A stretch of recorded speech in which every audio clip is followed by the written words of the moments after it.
right, we are 5 minutes past our start time, which is very unusual for this crew. So we're going to get started. Welcome, everyone.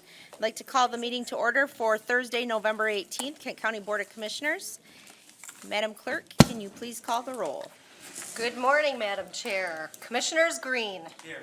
Antor. Here. Morgan. Here. Jones. Here. Vice Chair Steck. Here. Commissioners Ponstein. Burl. Here. Coleman. Here.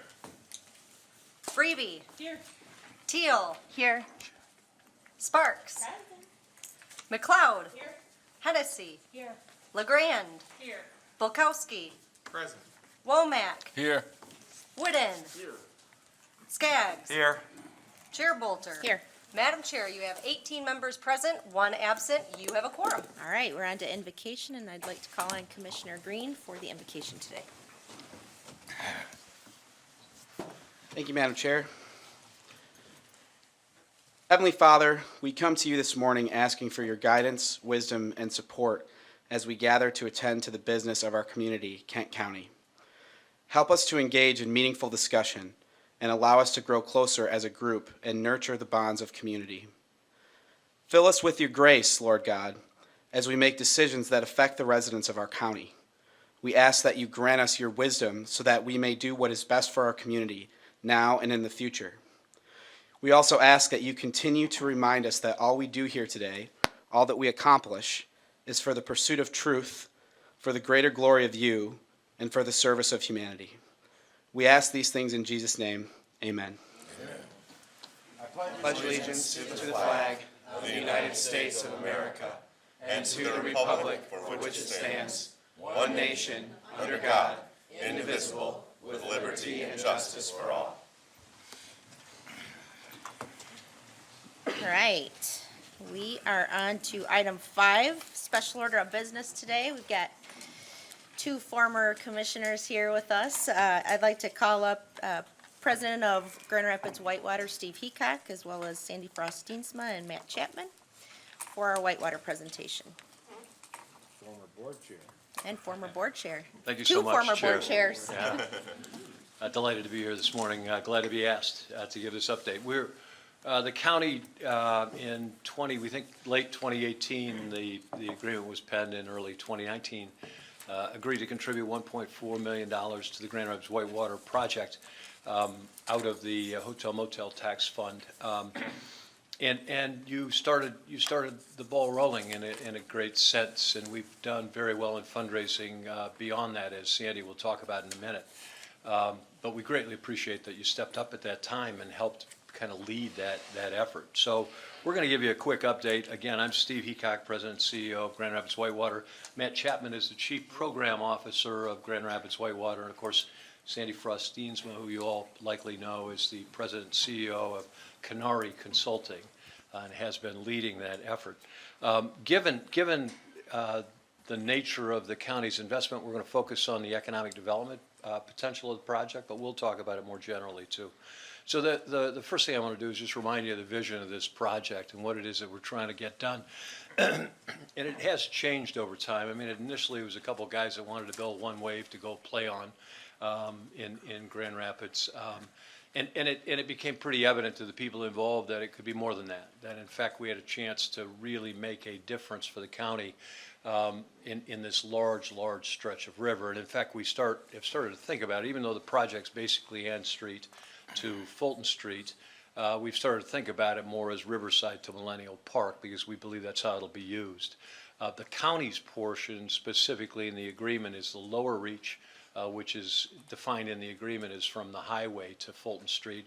We define it really as Bridge Street to Fulton Street. But our vision then is to restore the namesake rapids. How many times have you had friends here and you go downtown and what do they ask? You know, where are the rapids, right? So we're trying to alleviate that issue. We're trying to improve habitat.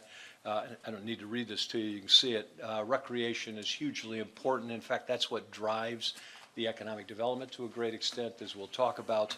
And we want to improve the trails and things as well, although our emphasis is on the in-river portion. In addition, we're doing the other things mentioned. and are, at the end of the day, not in the lower reach, but the upper reach, need to replace what is a very old and collapsing lamprey barrier. We need to stop those lamprey from getting upstream.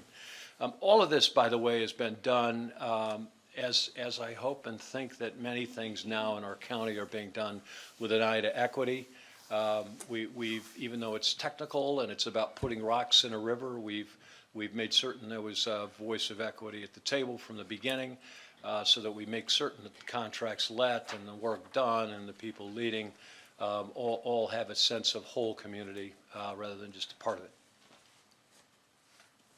Steve, and thank you, Commissioner. So I'd like to kind of just provide a little bit more details on what it is that we're actually proposing to do. As Steve mentioned, the lower reach is, we define it as Bridge Street to Fulton Street. This is the section of the river that we're actively seeking permits for right now. So we believe we've finalized the design and we're working through that permitting process. Essentially, the goal here is to remove the 4 very dangerous low-head dams that are in this reach of the river that have unfortunately claimed lives and do provide some public safety concerns. Remove those and those kind of reflecting pools, as Steve likes to refer to them, the areas in between the dams, and replace them with natural rock and boulder structures. So we've proposed 4 structures that will be built out of natural rock and boulder. That really the goal here is to diversify that flow, diversify habitat, improve fish passage, obviously make the river a safer experience, but then also provide those enhanced recreational opportunities that Steve mentioned. In the upper reach, so roughly from the highway or up to Leonard Street, this is now the Great Lakes Fishery Commission is really the lead federal agency on this portion of the project. You may recall that in April of 2019, they kicked off their formal environmental impact statement process. They are going through that. The public comments that they received through that process led them to the development of 15 different alternatives that are being considered for the replacement of the 6th Street Dam as the viable sea lamprey barrier in the Grand River. One of those alternatives is the adjustable hydraulic structure that you've probably heard us refer to in the past. That's the idea that Grand Rapids Whitewater and the city have proposed. So that is also being considered as part of that ongoing process for the upper reach. We've discussed in front of this body before and many other community presentations just the number of benefits that projects like this see. And again, we just kind of want to remind you, the more that we learn through our involvement with the Urban Waters Federal Partnership and just talking to other communities that have made investments in their riverfronts and the river corridors, that return on investment is obvious, and these cities like Austin, Texas, and Columbus, Georgia, and the Chattahoochee River, they're seeing that these rivers can become the community gathering place. They're seeing new bars, new restaurants, new hotels, new events, all of those things that are helping to maintain, the vitality of those downtown settings. We believe this project also has that. It also has opportunities for education. You've probably heard of the Public Museum and their involvement to get kids down to the river to learn about the ecology and the environment of the river. We've worked closely with a number of partners to make sure that we're really trying to maximize the benefits for everyone. Of course, we've also talked about this project being that catalyst for additional shoreline development. I think many of you are aware that there are many other projects, both privately and publicly funded, or that are proposed conceptual projects for the enhancements of the River Edge Trail system, the parks, and additional access sites. So we really think that this continued involvement in the river will help further drive that investment in the river edges. So regarding the economic benefits themselves, and here I am getting, it's showing my age. We did have a report in 2014 from Anderson Consulting on the economic development that we've used, and it focused on tourism and the visitors that will drive the development that occurs. And they expect 250,000 to 500,000 visitors will come to Grand Rapids and Kent County for the purpose of either using or at least seeing what's happening in the river and around it. They're not absurd numbers. You draw a 4-hour circle around Grand Rapids, you get about 42 million people. 4 million of those people are kayakers. This would be the only place in the Midwest for quality run like this one. So we think the numbers, in fact, are conservative. So that expanded recreational use ends up with an economic impact of about $15 to $20 million per year, $19 million per year, according to Anderson. We've got an updated report that DGR, Downtown Grand Rapids Inc., kindly allowed us to use from HR&A advisors. And they viewed it a little differently and looked at the one-time economic impact. So when all in on, when you do all this construction in the river, you do stuff on the shorelines, you do all this work, what does it mean? And it's about a $150 to $230 million total, with about 1,300 to 2,000 jobs during that construction. And then the annual impact, meaning the operations, concessions, et cetera, they predict to be 8.2 to 12.3 million, with 100 to 140 jobs, and annual wages of up to 7.2 million. Encouraging numbers. I view them, frankly, as conservative, as you've experienced with the arena. We put that in a little spot, and the predictions were much lower than they turned out to be, because we really just looked at what was going to happen in the building. Well, that's true with these studies too. They're looking at just what happens in the river and the renting of kayaks and the selling of concessions there. Well, in fact, there's going to be this multiplier effect that bounces off of it, much like the arena, the restaurants, the hotels, the residences. The fiscal impact to the county and city, the consultants also calculated and looked at just this area that's in orange here, and I apologize if it's a little hard to see. I copied this from their presentation. And they're looking at the development that will occur within that corridor, and seeing that they believe it'll have a $1 million to $1.6 million incremental Kent County property tax revenue with those riverfront improvements. We, in fact, as I said earlier, expect that the project's going to stretch beyond that with respect to development. So we expect that it could be even greater than that, but it was something I thought you'd be interested in hearing. As I mentioned, the design for the lower reach is finalized, and we are working through the permitting process. As you can imagine, this is a very complex process. We have 7 different state and federal agencies that have some sort of regulatory authority on this permitting process. So on the federal side, we're actually working with the U.S. Fish and Wildlife Service. We have received the biological opinion, which is essentially the service's concurrence of our plan to mitigate and minimize impacts to endangered mussels and preserve those mussels. We are also working with the Natural Resources Conservation Service on the finalization of a watershed project plan and environmental assessment. You may have seen in the news recently that we are actually currently in an open public comment period for the mitigation plan for the cultural resources in regards to the historic preservation of the 4 low-head dams that we propose to remove. So there is an opportunity for additional public comment coming up on November 29th at 12 p.m. And there's more information on our website and the Natural Resource Conservation Service on that. On the Eagle side of things, so the state side of things, there are a multitude of state permits that are needed as well. And really the process here is to show how we've balanced all the design goals and constraints. So in each of those different bubbles, there are different goals and there are different constraints. Obviously, flooding is a huge constraint. We want to make sure that nothing that we do in the river proposes or changes anything in the flooding. We have to balance that needs for preserving endangered mussels, for protecting and improving fish habitat. Sometimes these things work against each other, so really the last 2 to 3 years of that design process has really been trying to balance these goals and objectives.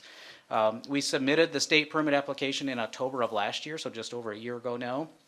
And have been working with the staff from Eagle and Michigan DNR since then, really to continue to answer questions.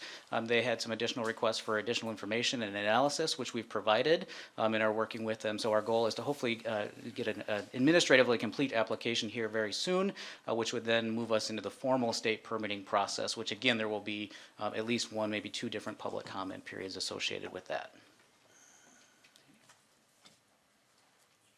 Hello, everyone. It's great to see you all. I always love coming to the County Commission. Feels like home. I like that. So one of the things that's been really interesting about this project really from the very beginning is even when we did the feasibility study about 4 or 5 years ago, which is when we go out and test whether or not there's philanthropic support and public support for this, we were even asked back then, are you sure you're going to be able to get the public support? Because it seemed like everybody was pretty confident of the philanthropic support, but not the public support.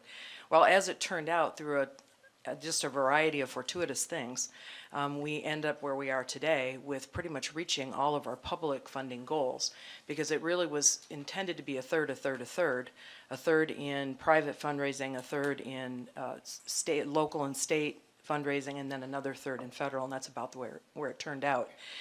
We are, as Matt just went through, we have reached our goal, our fundraising goals for the lower reach, and so we are now really just waiting on the permitting process. I think for you know, for those of us that are in fundraising, I mean, I just go out and raise the money. And usually the project is able to sort of keep pace. And so this has been really an interesting and I would say an incredibly, this man is brilliant right here. Because trying to manage all of these different agencies and, you know, this turned out to be a much more complicated and a much longer process than anybody ever imagined. And I think that if you look at other projects that are doing similar things in terms of just trying to restore the river to its natural state, they are running up against similar things, and some of those projects have taken more like 20 years. And so I think we're in a good place. We are going to be able, once we get the permits, we're going to be able to put the shovel in the water because we have raised the money. And so it is a good time for the project. So I just really wanted to thank you for your support, and as well, anything that you've done to support this project, we really truly appreciate it. And I think the numbers are low also on the edges, and I'll tell you why. Some of you are sitting on the Grand Rapids Public Museum. That project alone is in the neighborhood of 50 million. And we're also working on the fundraising for West Michigan Trails, which is doing the connector between on Ann from Riverside Park, and that project is 7 or 8 million. So just in those two projects, we're at 58 or close to 60 million. So those numbers are wildly low. And we continue to see, Canary Consulting, we continue to see things being proposed along the river that have both a public and a private. So it really has been fairly substantial. So I think, is there more? Oh, there's a schedule. Okay. Yeah. I'll just quickly touch on the schedule, and of course, the schedule here is obviously dependent on the ongoing permitting processes. So I know that we've probably adjusted this schedule many times over the years, but our goal, we're continuing to strive to be in the river for this lower reach to start some level of construction, whether that's the mussel relocation or actual dam removals by next summer. So that will be dependent on the process. Once we start that construction, it's likely going to be about a two-year or two-season construction window. Obviously, we have ice and things like weather that could affect that and add another year. And then once that is complete, then the Army Corps and the Fisheries Commission, while we're doing that construction, they will be wrapping up their permitting process, selecting that design of the upper reach. And then ideally that upper reach project would start sometime in 2025 or 2026 and run for however long, you know, the final project is for that design upstream. So any questions?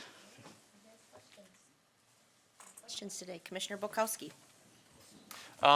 Thank you for your continued hard work on this project. Two quick questions. Did I hear you, Matt, say Historical Preservation Society? Yeah, so in our consultation with the Natural Resources Conservation Service, because there's federal dollars, we were required to do a cultural resources survey. In that process and in consulting with the State Historic Preservation Office, it was determined that the 4 Lowhead dams are eligible for listing on the National Register of Historic Places, just because of their age and the role that they played in the development and growth of the city. So because the plan is to remove those structures, we've had to propose a mitigation plan essentially to outline what we would do to document their role in the history. So we've proposed things like having archaeologists on site, monitors will be taking photos of those dams to determine how they were constructed, you know, what techniques were used at that point in time. Obviously, a part of this is documenting that history and coordinating with the public museum and making sure that, you know, there's signage and you know, displays that can be curated in the future to tell that story. Okay, and then speaking of history, what about the involvement and support and or approval of the tribal nations, you know, the Confederacy of Three Fires and the sacredness of this space and what we're going to be doing there? It's a great point, and in fact, the tribes have been involved from the beginning and are largely supportive of the project. Ron Yob may put it best. He's the lead of the Grand River Band of the Ottawa Indians, and Ron said, you know, he describes it as the rapids create. It's the earth releasing its spirit into the sky. It's that mist that comes off the rapids. And they've been with us and are very involved not only in the in-water work, but the shoreline work. They would like to see some fire rings. They would like to see some other things. As you probably know, the parking lot south of the Ford Museum was a healing ground at one time, particularly for women in the tribe. So there's not only a respect for that, but we've embraced, that it's a big part of the project. Sturgeon's another issue. The fact that we may well be able to bring back a sturgeon fishery spawning ground means a great deal to the tribes. They describe the sturgeon as the equivalent of what the eagle is for the sky, the sturgeon is for water. Commissioner Steck. Thank you, Chair, and thank you so much for the updated report on where this is going. I'll confess that when I first heard about this project, I thought I would be coming into the office one morning and see a truck dumping some rocks into the river and maybe a couple of jackhammers pulling out a dam, and obviously it's a whole lot more than that. You haven't talked a lot about what the longer-term ongoing costs might be. I mean, once you get this implemented, I understand that there's a lot of construction, all the permitting, but then once it's done, I presume that it has to be monitored on an ongoing basis. And what's your projections on that? First of all, your image isn't real wrong. I mean, it's about putting rock in the river and a jackhammer taking out the dams, but it's 220,000 ton of rock, and it's, it's massive project. The ongoing maintenance, we're predicting the cost, they've estimated $300,000 to $500,000. We're not convinced it's going to be that much. Our designers who have done these projects throughout the country and Canada, similar projects, not the same, but they've not had, frankly, any maintenance. And part of the reason is they lock the work in so well, and they need to do that for safety purposes. It can't be floating around. We wouldn't meet the regulatory demands if in fact it was. So it gets locked in enough, and then it's designed so that the river actually locks it in further. So we don't expect that the maintenance of the in-river portion is going to be that substantial in cost. Regarding how it's going to be done, there is a group that Wayman was significantly involved with, and I assume Al may well be in the future, maybe now, but there's a group sort of designing what's the governance of this going to be. Is it going to be a recreational authority? Is it going to be a conservancy? What's it going to be? So there is work being done in that regard. Yep. So, and then just my other question, if I might, is you talked about going downstream to the Millennium Park. Any thoughts on what's the implications for the next step involving that stretch of the river? Really what I meant, this project ends at Fulton Street and will kind of permanently. What I meant was, when you put these people in the river, where are they going to get out? What are they going to do? How are they going to approach the river? And we think that it's going to be very logical for people to make a day of Riverside to Millennial Park. And so they'll come through some quiet water, run through the run, and then go end up with that beautiful stretch from downtown to Millennium Park, and then take out at Millennium Park. That's certainly my own expectation. Thank you. Commissioner Antor. Thank you, Chair. Good morning. Thank you for this report. I've always had some reservations about this, just based on the return on investment. I just could never really see how we can do any more than what we're possibly doing down in Grand Rapids. There's really literally no room to develop hardly unless you start tearing things down and so on and so forth. But a bigger concern has always been this stretch of river is considered today as one of the top 5 urban fisheries in the entire country, and that hasn't changed. I still can't wrap my arms around that and having canoes, kayaks, and inner tubes. They're not going to go together. And I know we can say some things, like you can do both, but you can't. That river right now expands across a great width where people can line up across the river, and they have room to move and move back as well. You can put a lot of fishermen in there, but if we're going to narrow it down for kayakers and create the rapids, there was talk about we have to take out the dangerous cofferdams. Well, I'd submit to you they're not nearly as dangerous as putting big rocks and encouraging people to float. It just isn't scoring in my mind. So I think it's going to be more dangerous, but if people want to do it, that's fine. It'd be fun, but I don't think the cofferdams are dangerous. I think it's a wonderful fishery, and I just hate to see that go away. I did talk to the folks down in Columbus, Georgia about their project. I talked to the Downtown Development or Convention and Visitors Bureau about the economic impact. I wasn't seeing those numbers. They said they do have people that will float the river now that never used to go back and forth.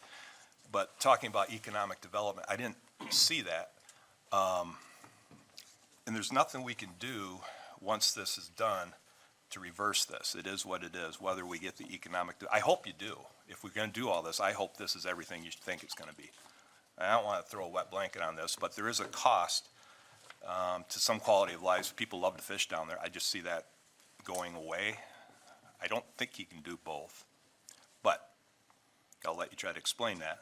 We are, Happy to respond, and very happy to follow up too with a meeting if you'd like to get into more detail. Well, Because it- I know our time's limited. yeah, it is, and it may be beyond that point, because this is moving forward, but I just don't want people to think that this is necessarily gonna affect nobody in a negative way. It's gonna change things pretty radically.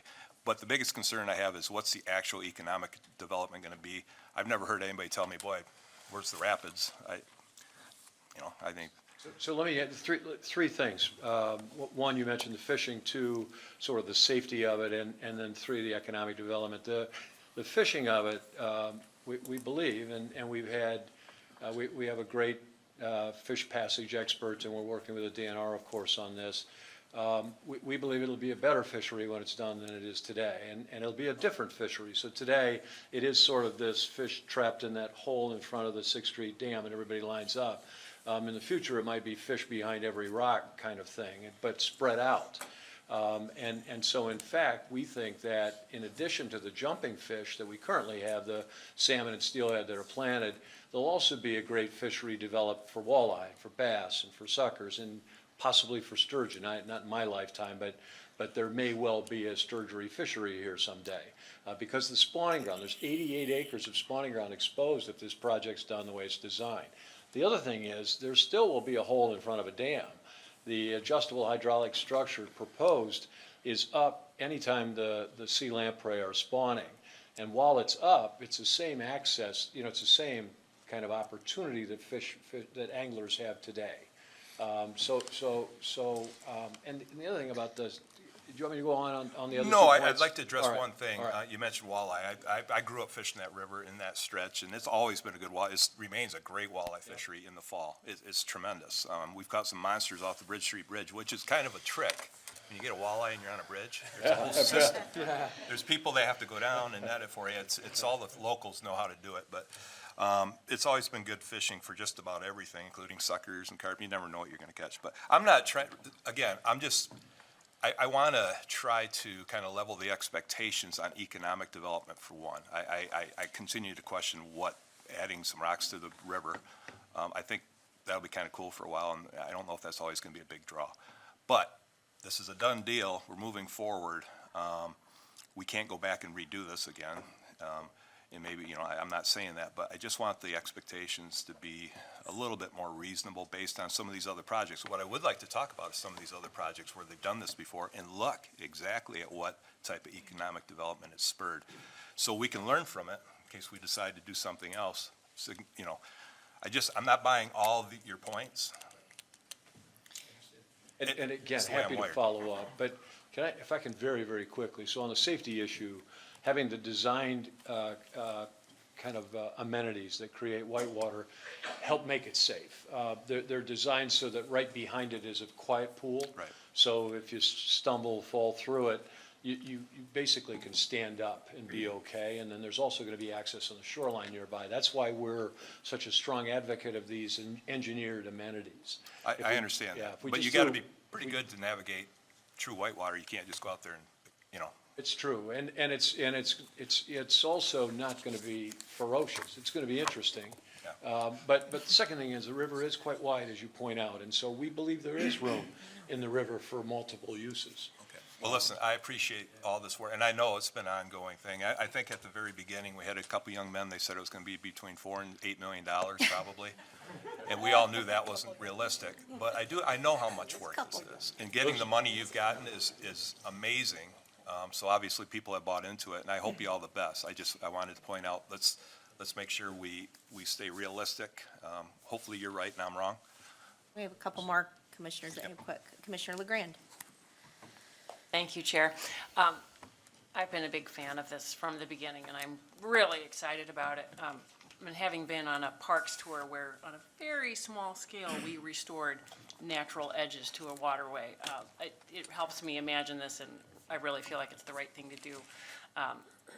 also the dams reflected one economic reality. Our future is something different, and I really think that this is the best for our tourism and also as an amenity for people we hope to attract who want to live here. My question is about, and it partly goes back to Commissioner Steck's question about maintenance, but when we're talking about this seasonal hydraulic structure, that sounds like something that might require maintenance. Can you explain that again, exactly what it's going to do? And is it definitely going in? Is it maybe going in? Right, so that's part of that upper reach process, and again, the Great Lakes Fishery Commission is leading that. The Army Corps of Engineers has been contracted to evaluate 15 different design options. So the adjustable structure is one of them. They're talking about options like even repairing the existing structure, potentially building another static concrete dam like what we have in the river today. So the ongoing maintenance costs will be considered as part of their evaluation for all of that. Obviously, anytime you introduce a new adjustable structure, you're absolutely right, there would be some maintenance for that. So the in-stream features, as Steve mentioned, in the river are really designed, the rocks, the boulders are designed to put in place and stay there, very little maintenance costs. But the upstream, whatever lamprey barrier would be selected, that would have to have some sort of ongoing long-term maintenance plan. The Fishery Commission has received federal dollars. They get an annual appropriation through the federal government for managing lamprey in the Great Lakes. They have an appropriation right now in their base budget to help with this project and to fund this that could continue and transform into that operations and maintenance fund if needed. Fantastic, thank you. Commissioner Morgan. Thank you, Madam Chair. Real quick, it's great to see two former board chairs that I had the opportunity to serve with, the privilege to serve with. But I guess my hook in this was the restoration. And I have to tell my colleagues that we're just really known for our due diligence. And, you know, this has been pretty fluid because when you're dealing with so many government agencies, you never know where the costs are going to go and what the demands are. But, you know, I don't get excited about much. But I have to tell you, I think this could be just a really great project for the county and the city of Grand Rapids if it's done correctly, and I know it will be. I can see a lot of folks utilizing that river that's just being mostly taken for granted right now. And it's just a great natural resource for us to develop. And so I wish you all the luck in the world in doing this, because you have to be lucky sometimes along with that. But just navigating all the bureaucracy and getting where we are has been kind of, you know, mind-blowing to me. But, hey, I think we're on a track, and I'd like to see it completed. Any other questions today? Oh, Commissioner Wood and then Thank you, Chair. In light of the past comments about economic impact, because I'll admit, I often am a little leery when I hear economic impact analyses, because we've heard so many and some work and some don't. Could you talk a little bit about how this might tie into the Build Back Better Challenge? I know you've been here before to talk about tourism as an industry, both from the manufacturing side and from an attraction side, as an economic engine. And could you talk about how this project and those complement each other and might tie into each other? We've been talking a lot today about what's going to happen in the river. You know, that it's going to be one of the primary places in the Midwest for kayakers, and so we'll attract that. But there's also what happens on the edges. So in the development that's being used to connect the trails, I don't know how many of you use the trails regularly, but I can tell you I'm on them pretty regularly because I hike, bike, run, walk, whatever I can do to be on the trails. And when you go to a community where there's like South Bend or Tulsa, where there's a trail all along the river, it is packed. Because it brings in people that see that amenity, and there's nothing like walking or riding on the river through Riverside Park or in Millennium Park. I mean, there's just really nothing like it.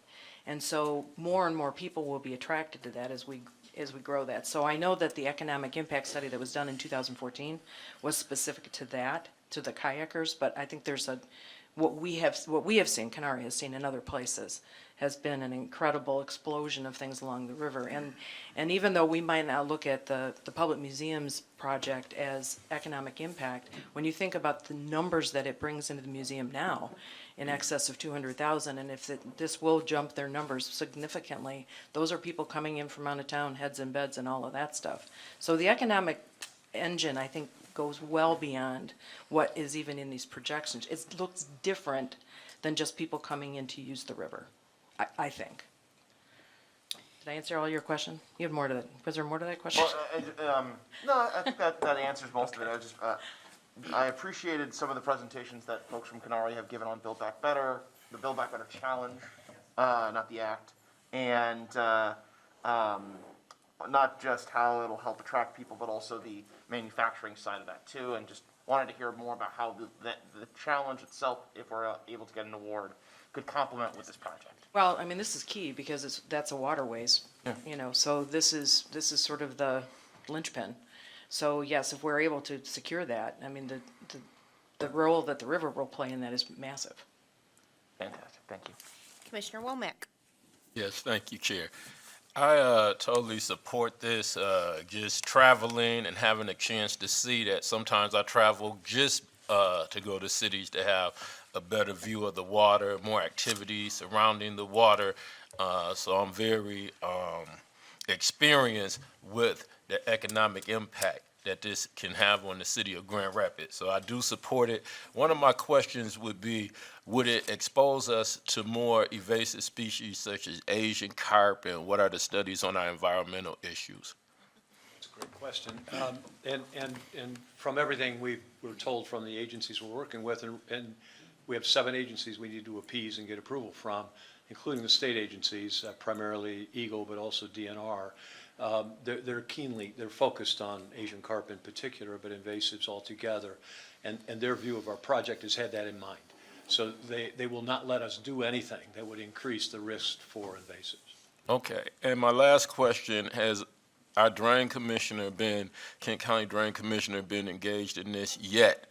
I don't know if it's to that process yet, but enough for us to begin to get reports from him on the impact on flooding or the opportunity while this is being built for us to do things to make sure we have less flooding in the city of Grand Rapids and here in Kent County. That's a great question and a great point. No, we've not done that, and we will. It's a great suggestion, and one we'll take up on. Thank you, sir. Any other questions today? I just have one, wondering for public comment, how are we getting the word out to people and really engaging the community? Yeah, great question. For the current one that is open, again, the NRCS, the Natural Resources Conservation Service, they're the lead federal agency, so they're really kind of initiating that. They did send out a press release that was very well attended by the local media. I think almost all of the local TV stations picked up on that. The city, Grand Rapids Whitewater, and the Grand Valley Metro Council have amplified that voice by sharing that out on our local social media and our websites and feeds, but also talking to a number of our local project partners and different organizations. So we will continue to do that. We actually were just discussing the other day just kind of some lessons that we learned through this first one. Again, we have more of these coming up, so we'll continue to make sure that those voices are heard. I think we would probably want to include ourselves in helping you get the word out as well, so. If I can add one more thing to that too, the Clean Water Action is a nonprofit Yep. organization that has received some funding to help amplify the voices as well. They've done some surveys of over 10,000 residents. They will continue to engage with us in that as well. So, Great. thank you. Well, I want to thank Steve, Sandy, and Matt for coming. I know this was an obligation of our commitment to the funding was to give us a report, so we really appreciate that, and great to see progress being made, so we really appreciate you coming, and thank you, guys. All right, we are on to item 6, public comment related to the agenda only. Do we have any public comment regarding our agenda today? Come on up. You have 3 minutes, give us, Hi, Dwayne, Your name? American citizen. I wanted to ask these folks, was there any mention, sorry, Madam Chair, I didn't hear any mention of the existing fish ladder and what's going to happen with that. we'll have to get that for you. We don't do a typical exchange back and forth. you. Yep. Any other public comment related to the agenda today? All right, seeing none, we'll move on to item 7, consent agenda. I'd like to call on Commissioner Green for a motion. Thank you, Madam Chair. I move the consent agenda of today's date. Moved by Commissioner Green, support by Commissioner Morgan. Questions or comments on the consent agenda today? Seeing none, Madam Clerk, please call the roll. Thank you, Madam Chair. On the motion to adopt the consent agenda, Commissioners Green, Yes. Antor, Yes. Morgan, Yes. Jones, Yes. Vice Chair Steck, Yes. Oops. Burl, Yes. Coleman, Yes. Breavy, Yes. Teal, Yes. Sparks, McLeod, Yes. Hennessy, Yes. LeGrand, Yes. Bulkowski, Yes. Womack, Yes. Wooden, Yes. Skaggs, Yes. Chair Bolter. Yes. Madam Chair, you have 18 yeas, 0 nays. The motion passes. The consent agenda is adopted. Wonderful. We are on to a slew of resolutions today, so I would like to first call on Commissioner Breavy. Thank you, Chair Bolter. I move Resolution 110 of today's date, Interurban Transit Partnership Program for 2021-2022 from Kent County Community Action. Moved by Commissioner Breavy, support by Commissioner Support. Wooden. Questions or comments on Resolution 110 today? Seeing none, Madam Clerk, please call the roll. Thank you, Madam Chair. On the motion to adopt Resolution 110, Commissioners Green. Yes. Antor. Morgan. Yes. Jones. Yes. Vice Chair Steck. Yes. Commissioners Ponstein. Burl. Yes. Coleman. Yes. Breavy. Yes. Teal. Yes. Sparks. McLeod. Hennessy. Yes. LeGrand. Yes. Bulkowski. Yes. Womack. Yes. Wooden. Yes. Skaggs. Yes. Chair Bolter. Yes. Madam Chair, you have 18 yeas, 0 nays. The motion passes. Resolution 110 is adopted. Thank you. I'd like to call on Commissioner Bulkowski for a motion for 8B of our agenda. Thank you, Chair. I move Resolution 111 of today's date, the Refugee Screening Grant Amendment from the Health Department. Moved by Commissioner Bulkowski, support by Commissioner Support. Sparks. Questions or comments on Resolution 111 today? Commissioner McLeod. Thank you, Chair. A quick question. So, in reading through this, it appears that this grant is to support the initial exams and vaccinations. And I just had a question. So there are referrals for primary care for things that may, that the families of refugees may need after the initial examination. So does this grant cover those costs, or how will that be covered? Welcome Joanne from the Health Department. How are you? Yes, thank you for your question, and apologize for my cold-ridden voice here. I don't always sound this way. That's a very good question, because the incoming refugees from Afghanistan are not automatically enrolled in Medicaid, as are most of our refugees. And so the question does come, until they get employed, and they're supposed to try to get employed within 3 months of arrival, how will their medical expenses be covered? And we did a very loud shout out to the community agencies such as Spectrum Health, Cherry Health, Mercy, and Metro, University of Michigan West. And they have all stepped up, and they have offered care for, especially specialty care. So for if someone arrives and has a cardiac condition or has tuberculosis or another medical need that requires specialty care, these agencies have accepted the responsibility to provide care at no cost. Thank you for that. Any other questions today? Seeing none, Madam Clerk, please call the roll. Thank you, Madam Chair. On the motion to adopt Resolution 111, Commissioners Green. Yes. Antor. Yes. Morgan. Yes. Jones. Yes. Vice Chair Steck. Yes. Commissioners Ponstein. Burl. Yes. Coleman. Yes. Breavy. Yes. Teal. Yes. Sparks. McLeod. Hennessy. LeGrand. Yes. Bulkowski. Yes. Womack. Yes. Wooden. Yes. Skaggs. Yes. Chair Bolter. Yes. Madam Chair, you have 18 yeas, 0 nays. The motion passes. Resolution 111 is adopted. All right, we are on to 8C, and I'd like to call on Commissioner Sparks for a motion. Thank you, Madam Chair. I'd like to move,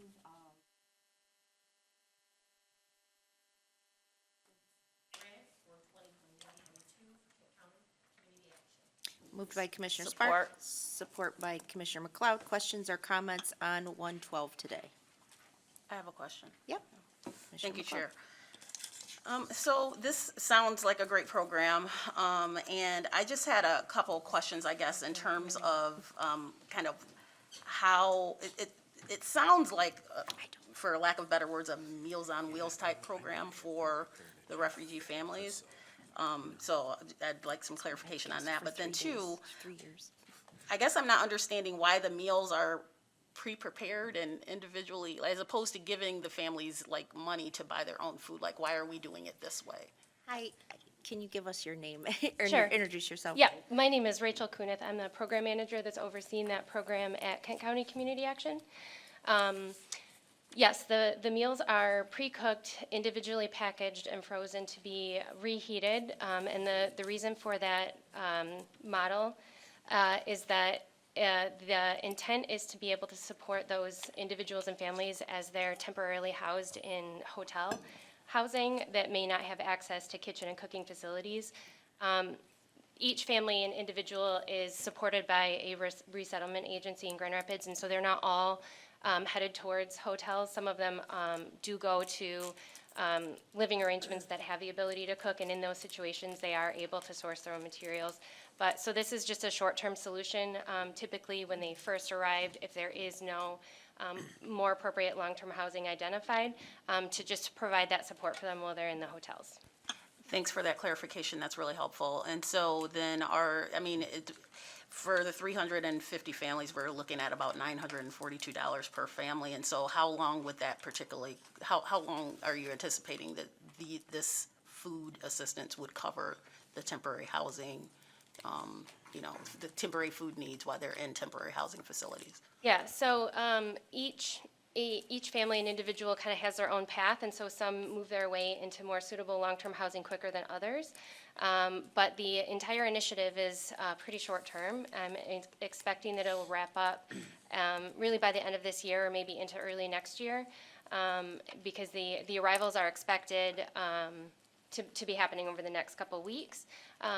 Excuse me. The grant goes through September 30th of 22, but I don't anticipate that we'll be involved in that long, because once they're settled, it's hopefully just a really short-term solution. It's not really ideal for long-term sustenance, and we want to be able to get them kind of into their normal routines and everyday life as quickly as possible. So we're providing those meals through the resettlement agencies, and they're monitoring what the needs are at the individual level, and so we're really just partnering at that level, and the resettlement agencies determine what the day-to-day and long-term need is. Great, thank you. Any Thank you, other Chair. questions today? All right, Madam Clerk, please call the roll. Thank you, Madam Chair. On the motion to adopt Resolution 112, Commissioners Green. Yes. Antor. Yes. Morgan. Yes. Jones. Yes. Vice Chair Steck. Yes. Commissioners Ponstein. Burl. Yes. Coleman. Yes. Breavy. Yes. Teal. Yes. Sparks. McLeod. Hennessy. LeGrand. Yes. Volkowski. Yes. Womack. Yes. Wooden. Yes. Skaggs. Yes. Chair Bolter. Yes. Madam Chair, you have 18 yeas, 0 nays. The motion passes. Resolution 112 is adopted. Thank you, Madam Clerk. We are on to 8D, and I would like again to call in Commissioner Breavy. Thank you, Chair Bolter. I move Resolution 113 of today's date, senior millage allocations for 2022 from the Administrator's Office. Moved by Commissioner Breavy, support by Commissioner Hennessy. Questions or comments on Resolution 113 today? Commissioner Bukowski. Just as a note, I'm going to abstain from this motion and the next, as my employer Disability Advocates receives a senior millage allocation, and we are the NACO disability provider. Perfect. Commissioner Steck. Thank you, Chair Bolter. I just want to, I see that Kendrick is here in the audience. I certainly want to acknowledge him for stepping in. Many of you may not know that, but this is his first year managing the senior millage allocation process, and he stepped in late in the game and did an excellent job, and so certainly thank you for that. And those of us that have sat on that committee and worked with you, we appreciate everything you've done. Thank you, Commissioner Steck. I'm Kendrick Heinlein, Director of Contract Services at the Area Agency on Aging. Been with the agency for 5 years, been in this role for about 2 months, so it's been a great process. We appreciate the support from everybody and look forward to working with you in the future. Great. Any other questions today? Commissioner Hennessy and then Commissioner Morgan. I get to follow Carol. I'll take the thunder from you. Okay. I do appreciate this process. I've been involved Roger was just asking me how many years, and I'm not even sure, 13 or 14 years. But this process, it does not stay in place. It's a very dynamic process that looks carefully at where we've been, where we're going, what is needed, takes very careful measure of who is being served and that we're getting the services out correctly. And meet with all these agencies like disability advocates and give them a hard time from year to year. And you should. So I do appreciate how you stepped in and ran a very smooth, good process this year. We ran it both, in person and virtually, and it was really well done. Thank you. Appreciate that, Commissioner Hennessy. Commissioner Morgan. Thank you. She did take some of my thunder, but I just want to talk a little bit, like I always do, about this process. This process has been utilized by the county for many, many years, even though Commissioner Coleman brings the median age way down on that committee. It's a great process to work with the area, on the aging and to get this done. It's been a pretty smooth process, and I hope it kind of continues in the future, so. Any other questions today? All right, well, thank you for being here. We welcome you and appreciate all your work. Madam Clerk, please call the roll. Thank you, Madam Chair. On the motion to adopt Resolution 113, Commissioners Green. Yes. Antor. Yes. Morgan. Yes. Jones. Yes. Vice Chair Steck. Yes. Commissioners Ponstein. Burl. Yes. Coleman. Yes. Breivy. Yes. Teal. Yes. Sparks. McLeod. Yes. Hennessy. Yes. LeGrand. Yes. Bulkowski. Abstain. Womack. Yes. Wooden. Yes. Skaggs. Yes. Chair Bolter. Yes. Madam Chair, you have 17 yeas, 0 nays, and 1 abstention. The motion passes. Resolution 113 is adopted. All right, we are on to 8E, and I will again call on Commissioner Breivy for a motion. Thank you, Chair Bolter. I move Resolution 114 of today's date, National Association of County and City Health Officials, NACHO, addressing needs of people with disabilities in COVID-19 planning, mitigation, and recovery efforts from the Health Department. Moved by Commissioner Breivy. Support. Support by Commissioner Morgan. Questions or comments on Nacho? All right, seeing none, Madam Clerk, please call the roll. Thank you, Madam Chair. On the motion to adopt Resolution 114, Commissioners Green. Yes. Antor. Morgan. Yes. Jones. Yes. Vice Chair Steck. Yes. Commissioners Ponstein.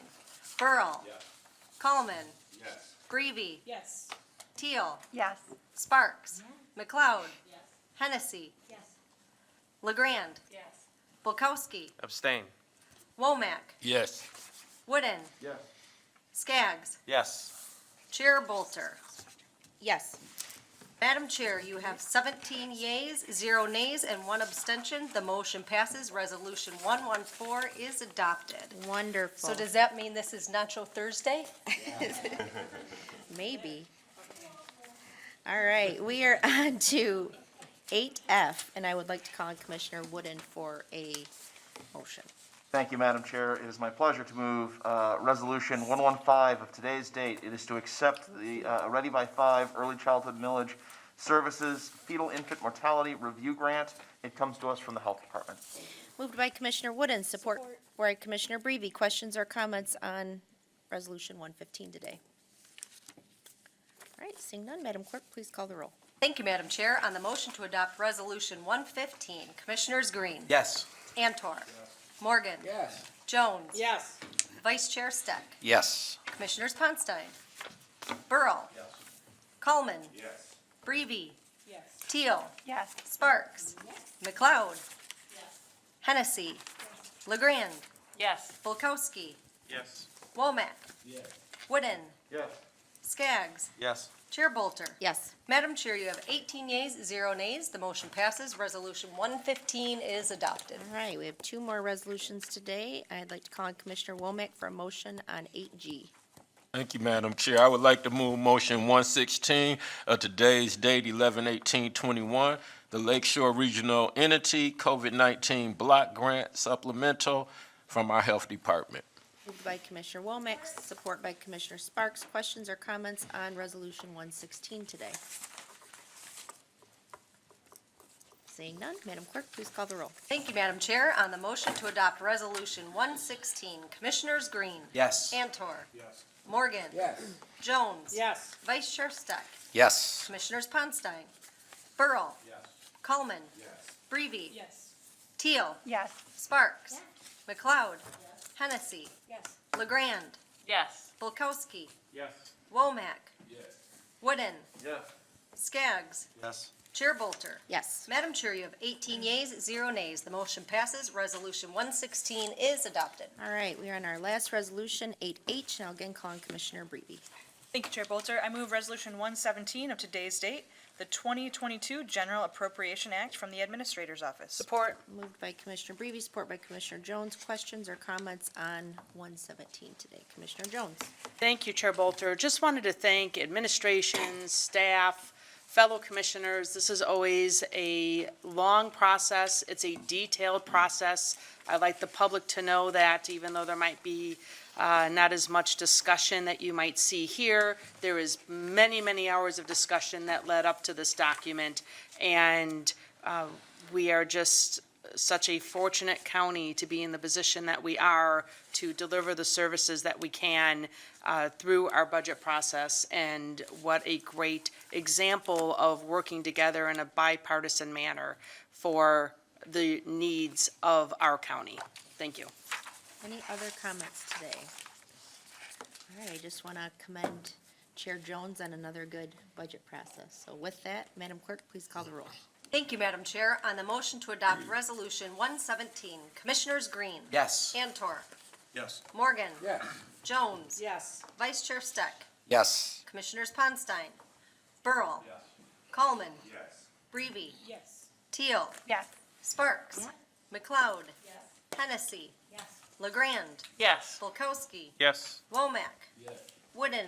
Yes. Skaggs. Yes. Chair Bolter. Yes. Madam Chair, you have 18 yeas, 0 nays. The motion passes. Resolution 117 is adopted. All right, we are on to item 9 of our agenda, public comment related to general county matters. Anyone wishing to speak? We have 3 minutes. Give us your name and address.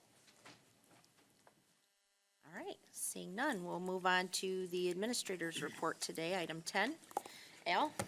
Thank you. I have a few items today. In early January, we'll be launching local unit quadrant meetings, we call them.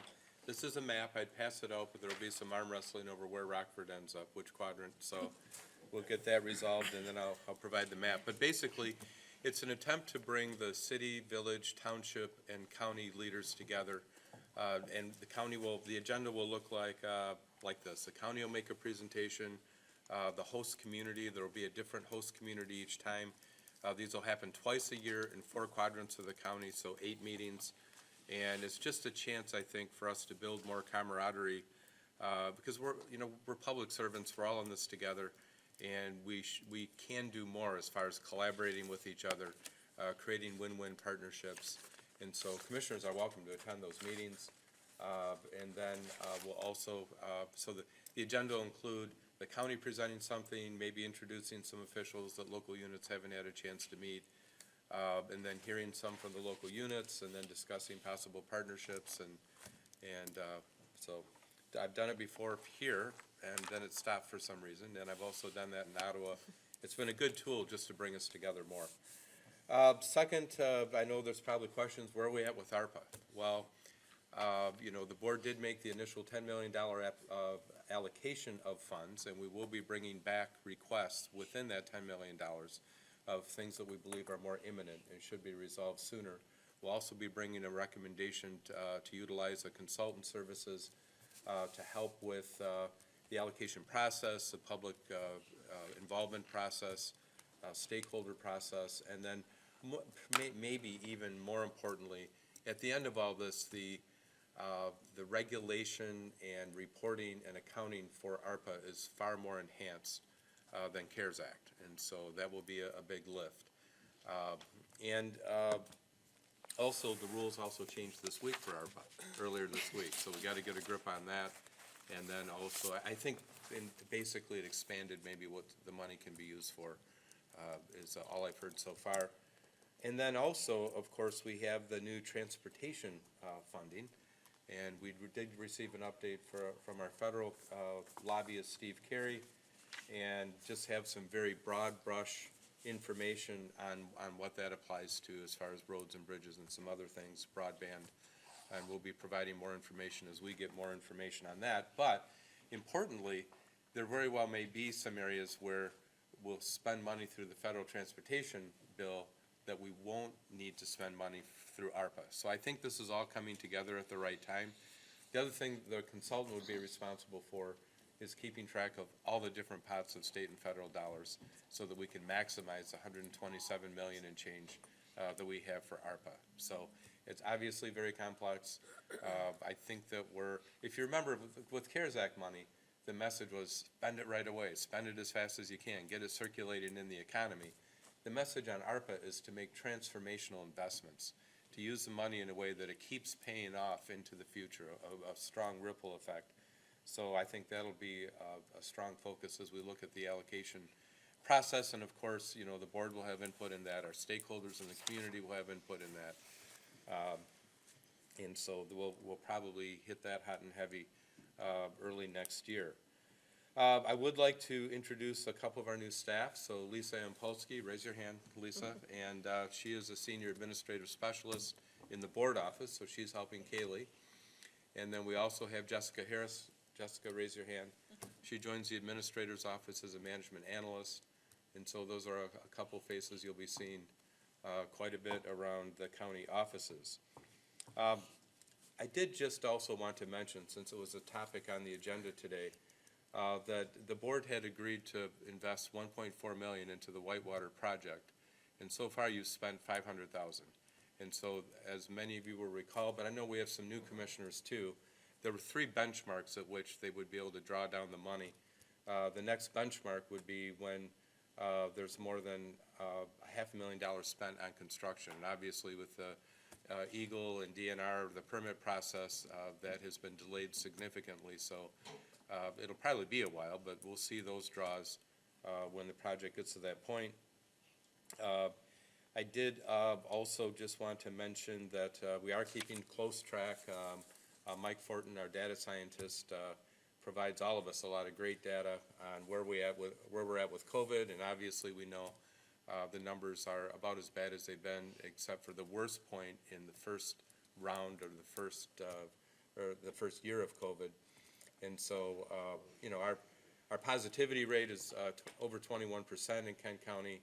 Our hospitals are full, and we're also keeping close track of COVID cases within our county workforce. It's a weird time because we had a lot of direction at one point, and where everybody was doing some things, I think, for the good of the order, depending on your opinion. But at this point, it's just really scattered, some of the responses and strategies and that type of thing. So we're just keeping our eyes on the data, and we'll take, I think, appropriate action when we need to. But at this point, I have nothing to announce as far as a change there. And that's it for today. All right, thanks, Al. All right, we are on to official commissioner reports. Do we have official reports today? Commissioner Jones? Thank you, Chair Bolter. I just wanted to let everyone know that the township supervisors met this past month for a change, not a specific speaker. Instead, they had more of a roundtable discussion, which spent quite a bit of time talking about the ARPA funds and other local issues that had a nice opportunity for brainstorming. Next month, we have our own county administrator and Dar from the DPW coming, and they're very much looking forward to that. I suggested to the chair of that group, he just might want to add a little extra time to that meeting. Commissioner Breavy. Thank you, Chair Bolter. I have 3 reports, so stick with me. The first one comes from the Sports Commission, and Commissioner Jones and I met with our colleagues on the board there earlier this week. And there's lots of exciting things happening. Sports, you know, bringing teams in from outside the area has really come back close to 2019 levels, especially the outdoor sports like softball and baseball and tennis. So, you know, that's looking really good, and we're looking at making some improvements to the Meyer Sports Complex, formerly known as the Art Van Sports Complex, and that we would be adding some more softball, and baseball and possibly pickleball. So we're in the works on just kind of getting started and possibly looking at what type of fundraising would be required. And, Sandy is actually working with us on that. But there's lots of exciting things happening. It's definitely a gem in our community, and people like coming here to West Michigan. And we still have room in the park to make those improvements. So that's from the Sports Commission. The next one would be from Department of Public Works.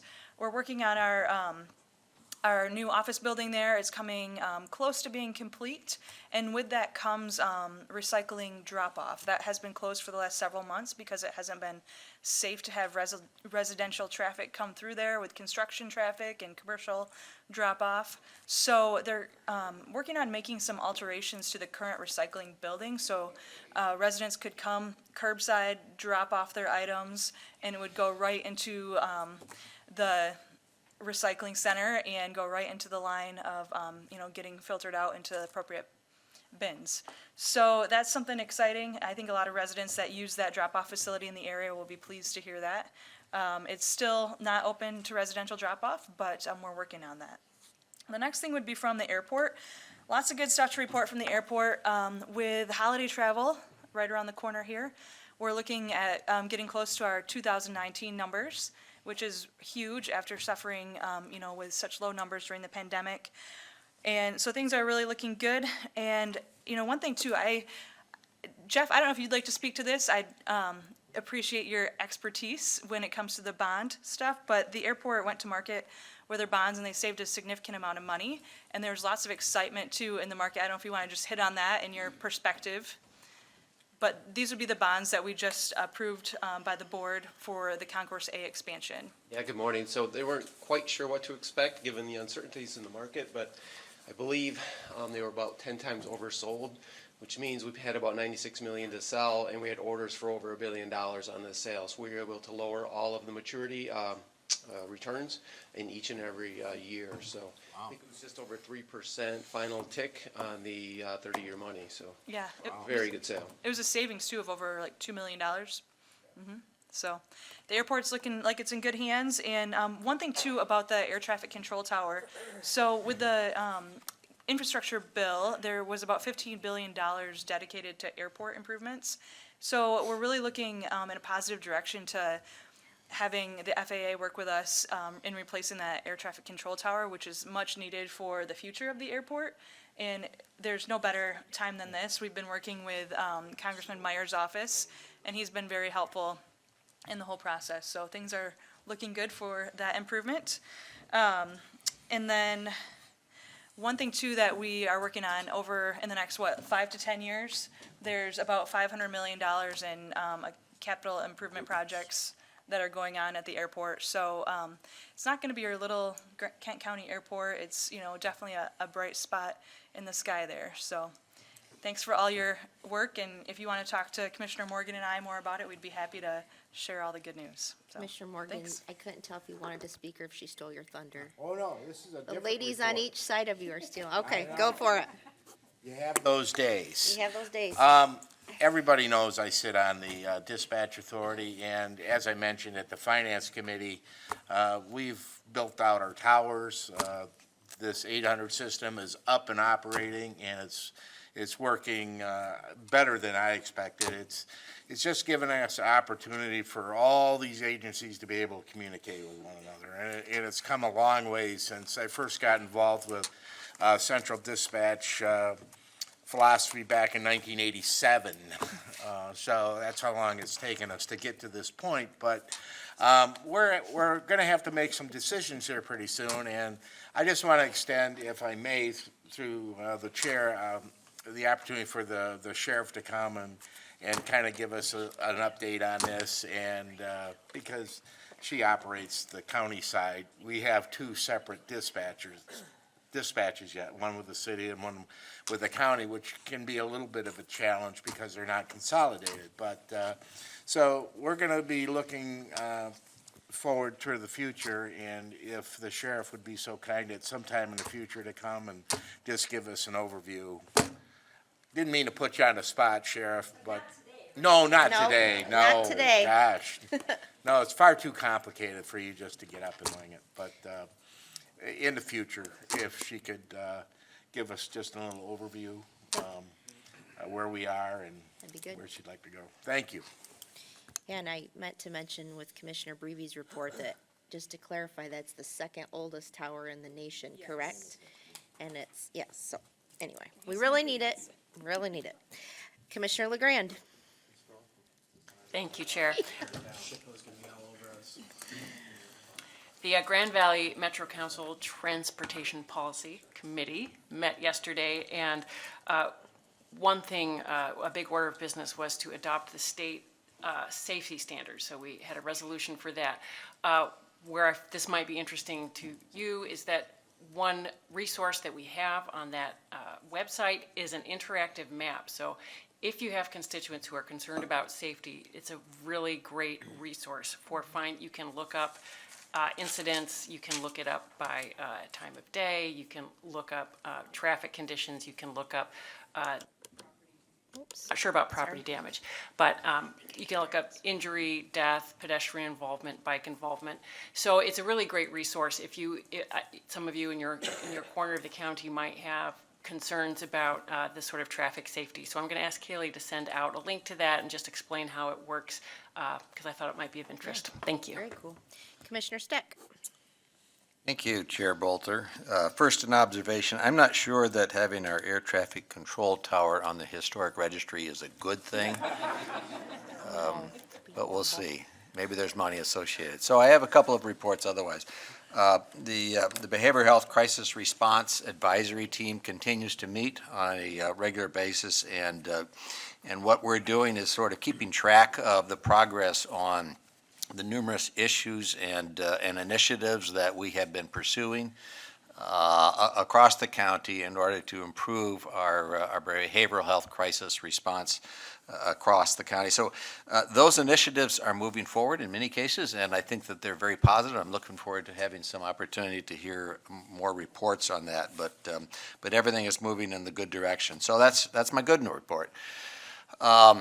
The Lakeshore Regional Entity, in fact, I'll be leaving here as soon as we're done here to head out for a number of meetings there. I've reported last time that the pending litigation with the state is reactivating and moving in a direction that's less than admirable. That's just going to be a big problem for us. There will be a number of significant decisions that we make today on what we're going to do in response to that. I won't go into a lot of the detail, but encourage particularly if you hear things through the media based upon those decisions, reach out to me and ask me. I'd be more than happy to share that information. And then finally, Network 180, I just want to give you a heads up. There's so much conversation today about vaccination mandates. We know all about the OSHA mandates coming down. Many of you may not know that there are also vaccination mandates being issued by the federal government relative to Medicaid providers. Those are, as far as we know, still moving forward. And so in the course of December 5 or 4 through January 4, we will be wrestling with that at Network 180. It has a lot of complications and issues for retaining our staff, a staffing process that is already severely challenged. But right now, we're not aware of there being any reprieve on that, so stay tuned. We're going to have to wrestle with some very difficult issues on that. Again, I say this every time, but I'm glad you're doing all of that work at LRE and Network 180, so thank you for that work. Any other official reports today? I just have one from the CAA, good news. The first quarter, they are up $500,000 more than they expected, and they do have their fund balance back up to $22 million. So that was through the course of a couple big SBA grants and some staffing cuts and various measures they took. So that is good news. And heads up, you probably will be hearing from them. We probably will be doing some informal meetings with the CAA in the next few weeks. So with that, Al, I forgot one thing you wanted to mention. One thing off my list. I just wanted to make sure I thanked everyone for their participation in the budget process. Commissioner Jones really kind of dug into it and did a great job, I think, leading from a board perspective.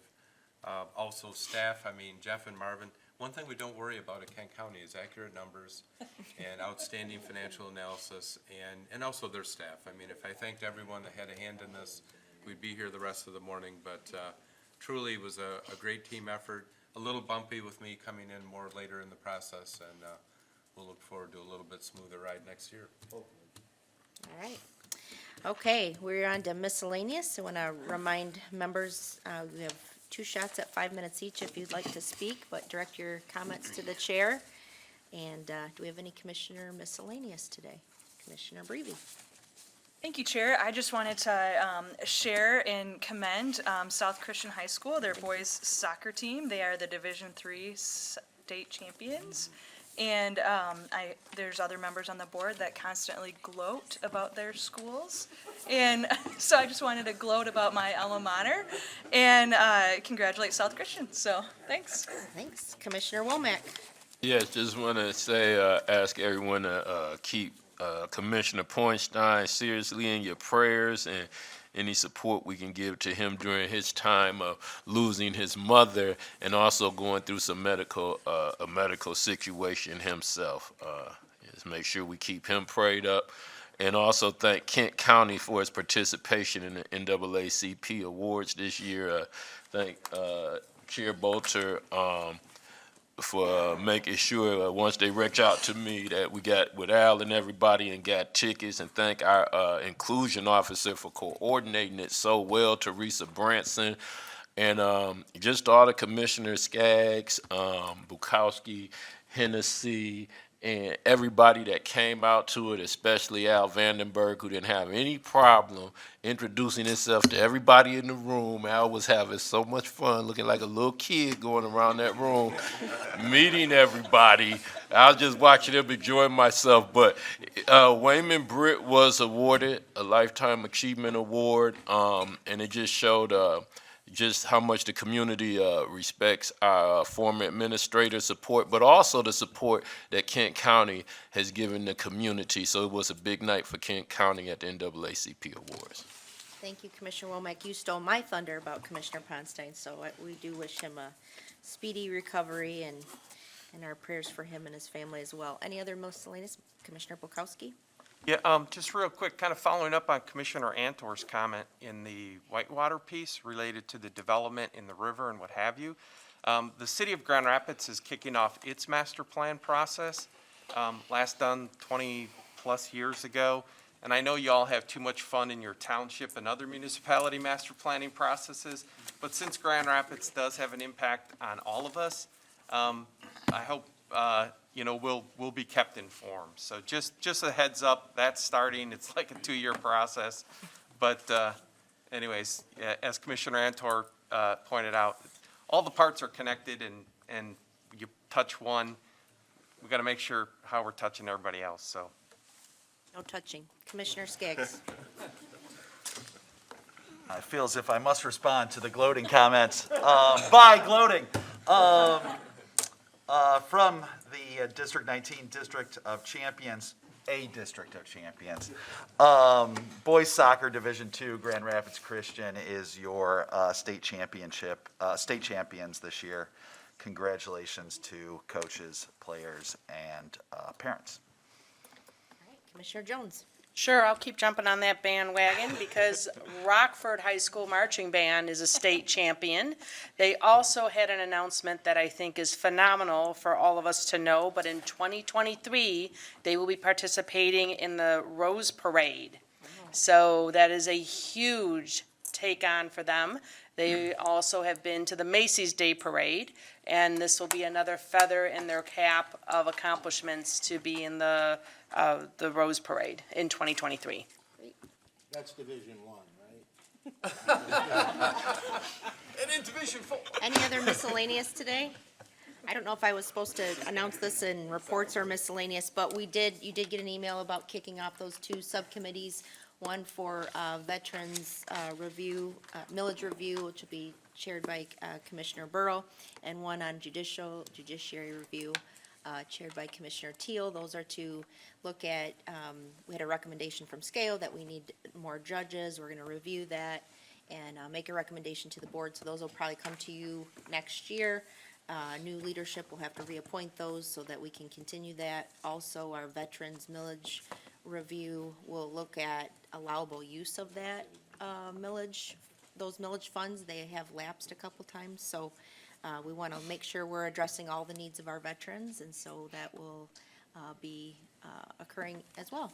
So with that, if we have no other miscellaneous, I'd call on Commissioner Green for a motion to adjourn. Thank you, Madam Chair. I'd like to wish everyone a safe, restful, and happy Thanksgiving, and I move to adjourn, subject to the call of the chair, to Thursday, December 2nd, 2021, at 8:30 a.m. for an official meeting. Moved by Commissioner Green, support by Commissioner Morgan. All in favor, say aye. Aye. We are adjourned.